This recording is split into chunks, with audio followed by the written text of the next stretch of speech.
কাঁচা আমের এই রেসিপিটা যে সকল বন্ধুরা এখনও বানিয়ে খাননি আপনারা অবশ্যই বানিয়ে খাবেন, নইলে কিন্তু মিস করে যাবেন এই সিজনের এই অসাধারণ কাঁচা আমের রেসিপিটা। নমস্কার বন্ধুরা, সুপ্রিয়া কিচেন আবার আপনাদের সবাইকে স্বাগত জানাই। বন্ধুরা, কাঁচা আমের সিজন চলছে আর এই সময় কাঁচা আমটা পাওয়া যাবে, এরপরে পেকে যাবে। তো কাঁচা আমের থাকতে থাকতে আজকে কাঁচা আম দিয়ে খুবই কম সময়ের মধ্যে একটা মুখরোচক রেসিপি বানাবো।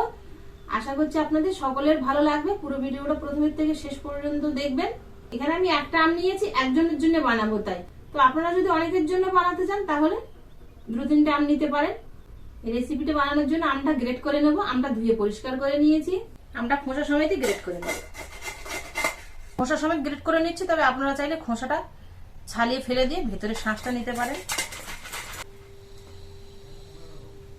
এ সাইডে 7-8 রসুন নিয়েছি, ঝাল লঙ্কার গুঁড়ো, ভাজা জিরের গুঁড়ো দিয়ে ভালো করে পেস্ট করে নেব।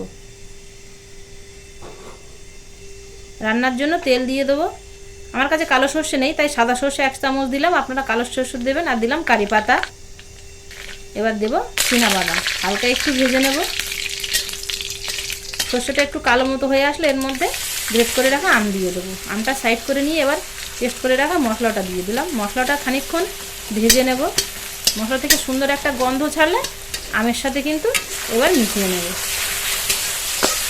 আমের সাথে মশলাটা দিয়ে 2-3 মিনিট ভেজে নিতে হবে মিডিয়াম ফ্লেমে। সুন্দর একটা গন্ধ ছাড়বে আর কালারটাও কিন্তু খুব সুন্দর দেখুন এরকম আসার পরে এর মধ্যে ভাতটা দিয়ে দেবো। ভাতটা আগে থেকে রান্না করে রেখেছিলাম, ওপর দিয়ে হলুদ গুঁড়ো আর কাশ্মীরি লঙ্কার গুঁড়ো দিয়ে দেবো।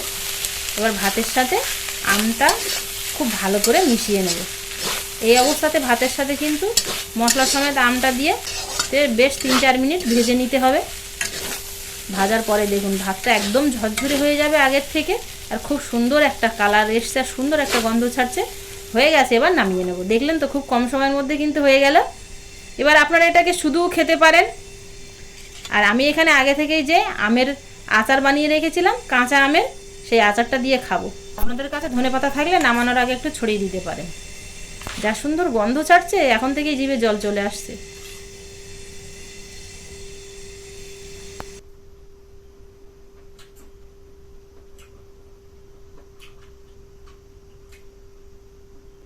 সাউথ ইন্ডিয়ান এই রেসিপিটা যে সকল বন্ধুরা এখনো বানিয়ে খাননি আপনারা অবশ্যই বানিয়ে খেয়ে দেখবেন, দারুণ টেস্ট। আর এই গরমের সময়ের জন্য উপযুক্ত এই রেসিপিটা। আশা করছি আপনাদের ভালো লাগবে। যে সকল বন্ধুরা এখনো বানিয়ে খাননি, খাবার পরে যদি ভালো লাগে তাহলে আপনারা কমেন্টে জানাবেন, আর ভালো লাগলে আপনাদের বন্ধুদের কাছে শেয়ার করবেন। আবারও দেখা হবে আপনাদের সাথে পরবর্তী নতুন কোনো ভিডিওতে। ততক্ষণ আপনারা সবাই ভালো থাকবেন ও সুস্থ থাকবেন।